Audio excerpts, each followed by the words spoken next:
कबीर शीतल जल नहीं, हिम नहीं शीतल हो। शीतल कहिए संत जन, शब्द स्नेही सो। नमस्कार दोस्तों, मैं अविनाश दास रेशनल कबीर यूट्यूब चैनल में आप सबका हार्दिक स्वागत करता हूं। यदि चैनल को सब्सक्राइब न किए हो दोस्तों, सब्सक्राइब जरूर करें, शेयर करके अपने सभी साथियों तक वीडियो पहुंचाएं। बौद्धिक विकास के लिए, तर्कशीलता के विकास के लिए, वैज्ञानिक सोच के स्थापना के लिए यह रेशनल कबीर यूट्यूब चैनल काम करता है। सतगुरु कबीर साहब की वाणियों से अनुप्राणित है। इसलिए दोस्तों, इसमें अंधविश्वास को स्वीकार नहीं किया जाता। पहले से जो व्यक्ति अंधविश्वास में डूबा हुआ रहता है उसको थोड़ा कष्ट हो सकता है, लेकिन दोस्तों उसको अंधविश्वास से निकालने के लिए, उसके भले के लिए हमारा चैनल काम करता है। जिनके यह बात समझ में आ रही है, जिनका दिल इस बात को स्वीकार कर रहा है, तो अधिक से अधिक लोगों तक शेयर करें दोस्तों, ताकि देश में अच्छी बातें फैल सके। मैंने अभी सतगुरु कबीर साहब की साखी आपके सामने रखी है, उसका एक संक्षिप्त में मैं अर्थ करूंगा, फिर आज के जो विषय है उस पर चर्चा करूंगा। सतगुरु ने कहा कि ये पानी जो है ठंडा नहीं होता, यहाँ तक कि पानी के जम जाने के बाद जो बर्फ है ना, वह भी ठंडा नहीं होता। अब आप सोचेंगे तो ठंडा होता है, कबीर साहब कैसे कह दिए कि ये ठंडा नहीं होता। ये ठंडा नहीं होता तो क्या आग ठंडा होएगी? दोस्तों, ये ठंडे होते हैं, जल भी ठंडा होता है। आग से तो जल ठंडा ही होता है, चाहे जितना गर्म जल हो उसको आग में डालेंगे तो आग को बुझा ही देगा। इसलिए आग से तो जल ठंडा होता ही है। और बर्फ का तो कहना ही क्या, हो तो अत्यंत ठंडा होता है। लेकिन दोस्तों, इनको ठंडा इसलिए नहीं कहा गया है, सापेक्षता के हिसाब से। जो संत की ठंडकता है, जो संत की शीतलता है, उससे तुलना की गई है। उसके सामने न पानी ठंडा है न बर्फ ठंडा है, क्योंकि संत की जो शीतलता है समाज की गर्मी को कम करने का काम करता है। संत की शीतलता से जो राग द्वेष, कलह कल्पना, आडंबर पाखंड, अंधविश्वास और भेदभाव, छुआछूत और नारी पुरुष विषमता, इसकी भावनाओं से जो दिलों में आग लगी हुई रहती है, उस आग को शांत करने के लिए न पानी काम आएगा दोस्तों, और न बर्फ काम आएगा। उसको शांत करने के लिए जो सचमुच ईमानदारी के साथ, तहे दिल के साथ साधना कर रहे हैं, वैसे संत काम आएंगे। और उन संतों पर श्रद्धा रखते ही बहुत कुछ आग ठंडी पड़ जाएगी, मनोविकारों की आग।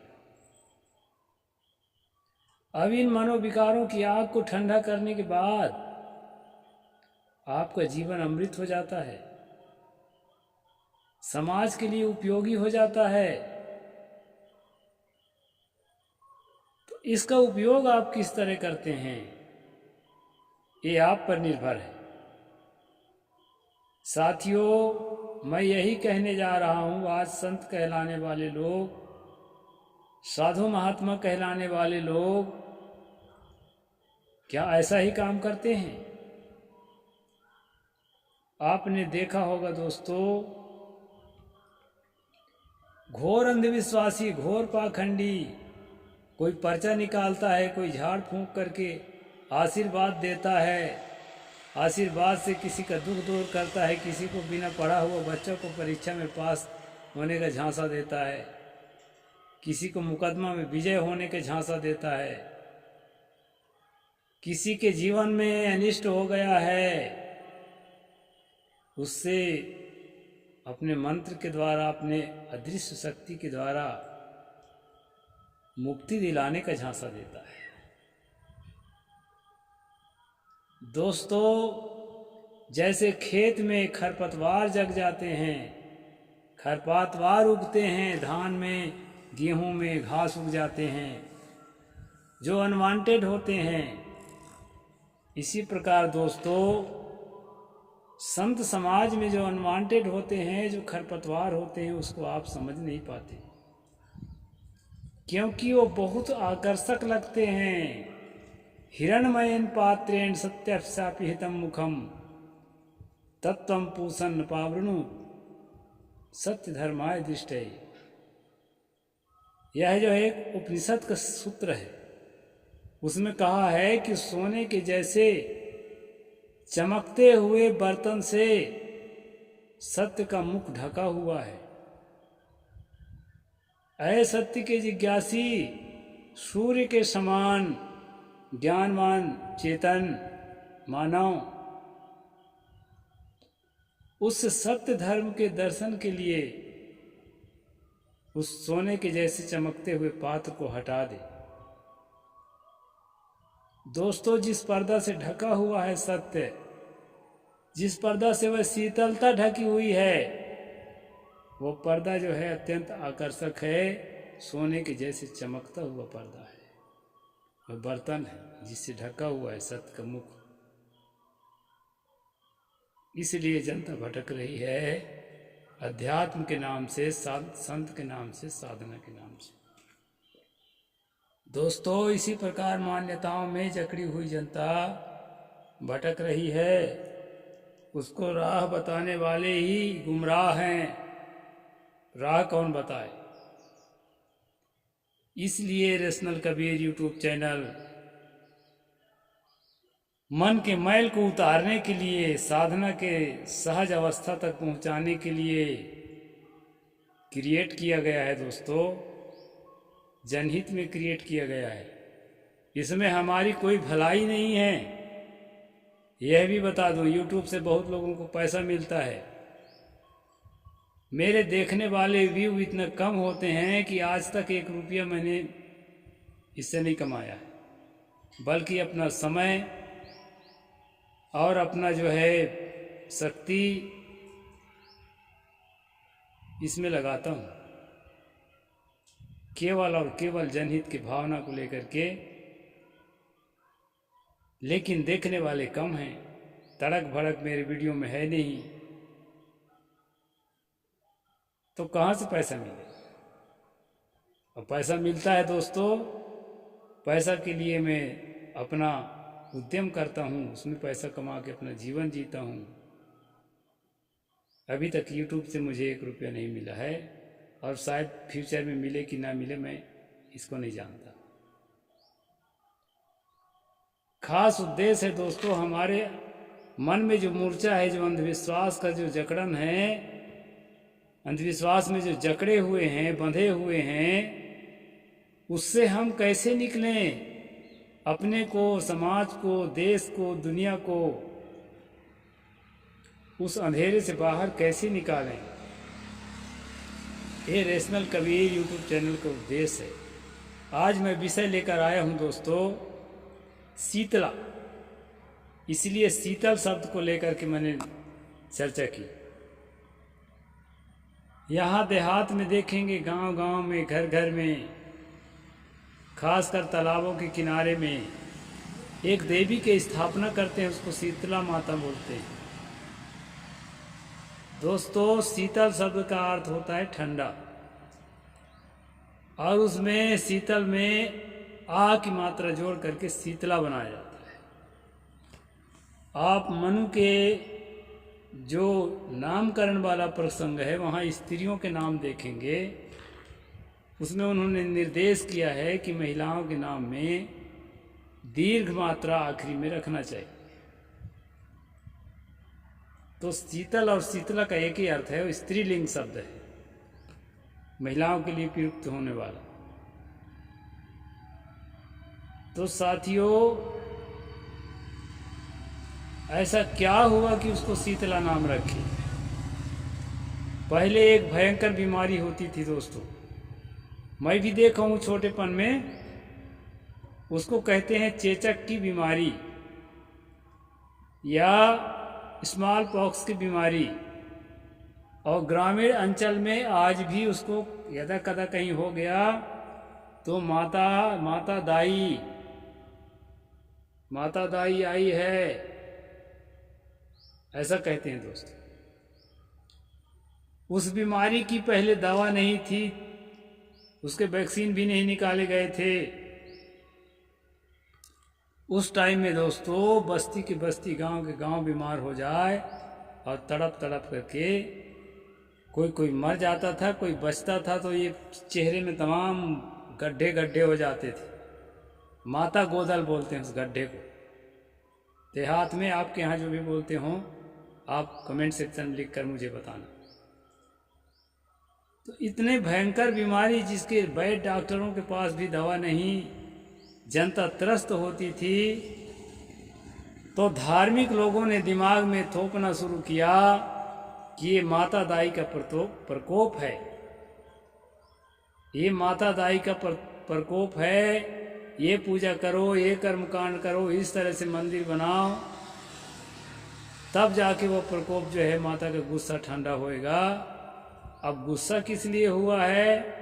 गुस्सा का कोई कारण होगा, हाँ हमसे कोई गलती हो गई होगी, ठीक से सेवा पूजा नहीं कर पाए होंगे, ठीक से आराधना नहीं कर पाए होंगे। अब पूछें तो पूछें किससे? देवी तो आगे बताएगी नहीं। हाँ, किसी को जब ऐसे झुकने लगता है दोस्तों तो कहते हैं इसको भाव आ गया, देवी आ गई।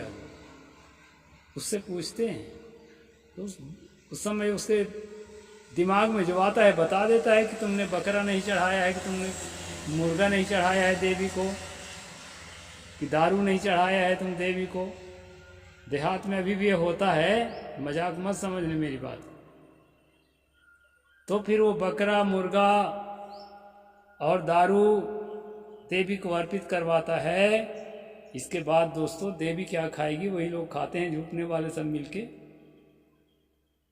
और पीते हैं मदिरा इकट्ठा करके, और इस तरह से देवी की पूजा करते हैं। जवारा बोते हैं, अभी नवरात्र चल रहा है ना, ये शीतला नवरात्र ही है मुख्य रूप से। ये हमारे पूर्वजों के अंधविश्वास से पैदा हुआ है दोस्तों, डर से पैदा हुआ है।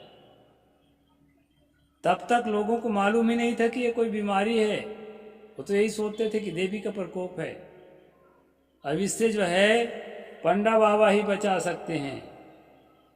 और साथियों, मैं जब घर में था, संन्यास नहीं लिया था, मेरे दादाजी स्वयं पंडा बाबा थे, इसलिए जितना बारीकी से ये तमाशा को मैं जानता हूँ ना, बहुत कम लोग जानते होंगे। तो इस तरह से अंधविश्वास थोप करके लोगों के दिमाग में और लोगों को बौद्धिक शोषण किया जाता था दोस्तों। वही शोषित बौद्धिकता के लोग पीढ़ी दर पीढ़ी आज तक हर साल, खासकर इस चैत के महीना में, गधा में सवार एक देवी का प्रतिमा बनाते हैं और 9 दिन तक झुक झुक के गाना गाते हैं दोस्तों। और जबकि वो बीमारी लगभग अब खत्म कहीं कहीं एक आध चिटपुट हो जाता है चूक, बस कहीं समय से टीका किसी बच्चे को नहीं लगा तो, नहीं तो लगभग वो बीमारी खत्म हो गई है। अब खत्म कैसे हुई है दोस्तों? BCG का टीका जब जो है विज्ञान ने खोज करके लाया, आज तक पूजा आराधना सदियों से कर रहे हैं शीतला माता की, उसके प्रकोप ठंडा नहीं होता था। और जब टीका लगना शुरू हुआ दोस्तों तो प्रकोप हो गया ठंडा। लेकिन दिमाग में जो कचरा बना है वो प्रकोप अभी ठंडा नहीं हुआ है। अभी भी गांव गांव में शीतला माता वो प्रकोप छाया हुआ। साथियों, आपका डर कब खत्म होगा? हमें चिंता इस बात की है। अरे हम भी आपकी तरह एक आदमी हैं। हमारी ओर देखो, खुलेआम स्पष्ट कर रहे हैं कि ये झूठ है। यदि सच होता, अदृश्य शक्ति, सब जगह पहुंचने वाली शक्ति जानती होती तो जरूर हमसे संपर्क करती।